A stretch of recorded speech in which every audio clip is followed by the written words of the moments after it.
Эфир нашего канала продолжает выпуск новостей. В студии Сергей Михедов. Здравствуйте. Коротко о главных темах. В России восстановят более 1 миллиона гектаров леса в этом году. Какие территории вошли в программу? В столице региона продолжается вывоз снега на спецполигон. Наш корреспондент в прямом эфире расскажет об этой работе. В Нерюнгри прошел районный турнир по русским шашкам среди национальных общин. В игре состязались как взрослые, так и дети. Новая партия российской вакцины «Спутник Ви» прибудет в Сербию сегодня. Об этом сообщил министр, отвечающий в правительстве страны за инновации и технологии, глава Межправительственного комитета по сотрудничеству с Россией Ненад Попович. Напомним, 3 февраля президент России Владимир Путин обсудил по телефону с сербским коллегой Александром Вучичем самостоятельное производство препарата на территории Балканской республики. По результатам беседы Вучич сообщил, что Сербия при помощи специалистов из России построит нужные объекты и будет самостоятельно изготовлять вакцину. Ожидается, что объем производства препарата составит 20 миллионов доз.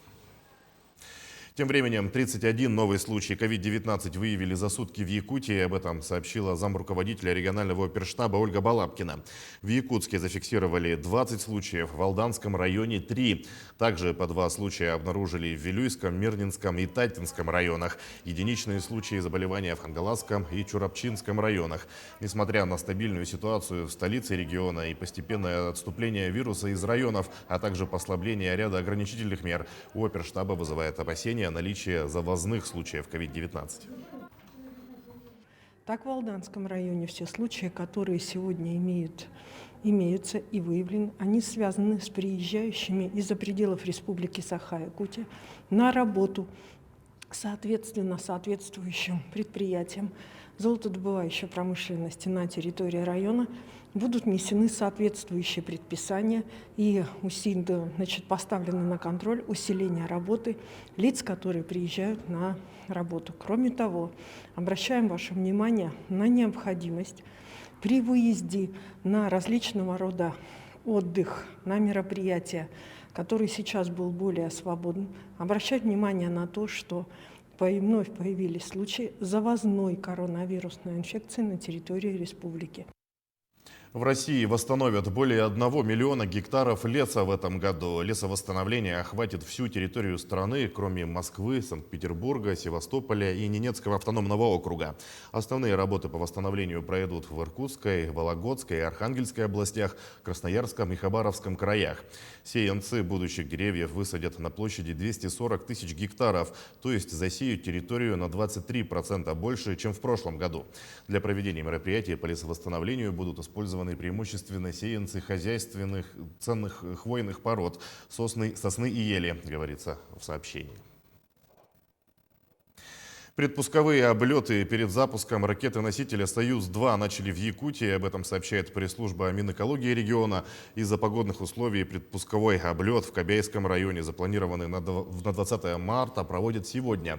Группа из представителей Минэкологии Якутии и госкорпорации «Роскосмос» вылетела на вертолете «Дельта-К» в Алданский район. В рамках облета будет произведен отбор проб природных сред, почвы и снега с мониторинговых точек, а также измерение радиационного фона. В столице региона продолжается вывоз снега на спецполигон, который расположен в промышленном округе столицы. С началом весны коммунальные службы перешли на усиленный режим работы. Сколько снега вывезено с начала этого года, расскажет мой коллега Дмитрий Тымыров. Дима, здравствуй, передаю тебе слово. Сергей, здравствуй. Сейчас мы находимся здесь на снежном полигоне. Здесь, получается, с начала этого зимнего периода, это получается с октября прошлого года и по март этого года, было вывезено более 450 тысяч кубов снега.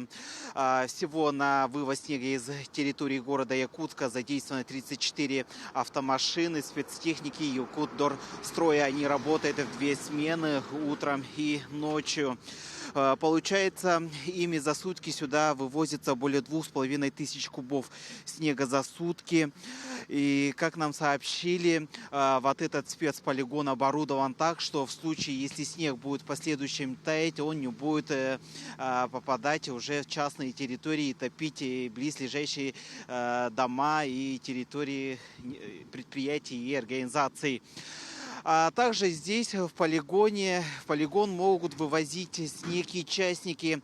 Об этом более подробно нам сообщили специалисты Якутдорстроя. Давайте послушаем, какие условия для частников здесь требуются.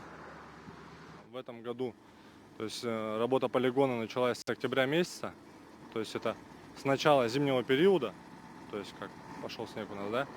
За этот сезон с первого, то есть не с первого, а с октября 2020 года по 22 марта 2021 года всего было вывезено с уличной дорожной сети города Якутска 444 тысячи кубометров снега. Силами Якутдорстрой было вывезено 294 тысячи кубометров снега. И также сторонними организациями 150 тысяч кубометров снега. Ну вот вы можете сейчас посмотреть машину каждый день, ежесекунда, может сказать, ежеминутно сюда заезжает каждая машина, которая проходит на территории снежного полигона, встречает там специалисты, и они проходят обязательный контроль, их отмечают, что за машина, кто приехал и сколько кубов снега они сюда привезли. Ну а более подробно, как работает снежный полигон, мы расскажем в вечерних выпусках новостей. На этом у меня все. Сергей. Дима, спасибо. Дмитрий Тымыров рассказал о вывозе снега в столице республики. В Ленске появится цех переработки продуктов. Администрация района перепрофилировала бывшее здание молокозавода под эти нужды. Проведен ремонт внутри помещения и закуплено оборудование для мясного цеха и пекарни. В скором времени оно будет установлено и смонтировано. Помимо этого, здесь будет переработка рыбы и овощей. Также в цех войдет комбинат детского питания. Новый объект обошелся казне района в 49 миллионов рублей. Проект реализуется в рамках программы развития сельского хозяйства и обеспечения экологически чистыми продуктами жителей Ленского района. В настоящий момент оборудование будет смонтировано, уже едет с Новосибирска, да, получается, и уже также мы будем приобретать линию розлива воды. Все это будет, ну, как бы первый этап. Также мы будем обеспечивать централизованное снабжение продуктами питания, да, скажем так, и обеспечение вот, детских дошкольных учреждений и школ Ленского района. Выиграть грант благодаря здоровому образу жизни студентка Арктического государственного института культуры и искусств Тамара Неустроева начала реализацию проекта «Здравое поколение», который получил поддержку Федерального агентства «Росмолодежь». Проект разработан в рамках учебной дисциплины «Основы социально-культурного проектирования». Целью стала пропаганда здорового образа жизни среди молодежи. В рамках проекта проводится онлайн-марафон по ведению ЗОЖ, семинары и консультации от специалистов, а завершающим этапом станет велотур. Конкурс был объявлен в апреле, и в мае 2020 года уже были объявлены победители. И так получилось, что в мае уже мой проект был одобрен на грант 190 тысяч, и уже идет подготовка и реализация моего проекта. Я думаю, что подобные проекты должны мотивировать молодежь на занятия спортом и здоровым образом жизни. Дальше, да, хочу уже сделать данное мероприятие ежегодным и из года в год набирать вот обороты и выйти уже на новый уровень. В Нерюнгри прошел районный турнир по русским шашкам среди национальных общин Нерюнгринского отделения Ассамблеи народов Якутии. В игре в шашки состязались как взрослые, так и дети. Подробности в материале Тамары Игнатьевой. Изъявили желание сыграть в русские шашки представители 4 национальных общин – казахской, бурятской, русской и саха-аймах. Всего в турнире приняло участие около 40 человек. Участники были разделены на 4 возрастные категории. Самое большое количество игроков было представлено детьми, которые разделились на 2 группы – от 6 до 10 и подростки от 11 до 17 лет. Восьмиклассница первой гимназии Айгылана участвует в турнире третий год. 2 первых года она становилась победительницей. Когда я играю, я получаю удовольствие и успокаиваюсь, получаю от этого вдохновение. В младшей группе было наибольшее количество игроков. Партии разыгрывались легко и быстро. Я пока что выиграл 3 и 1 раз проиграл.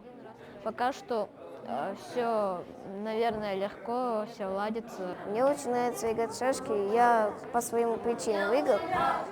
Я выигрываю всех, пока что не наступлю на подростков. Я хочу с подростками сыграть, если честно.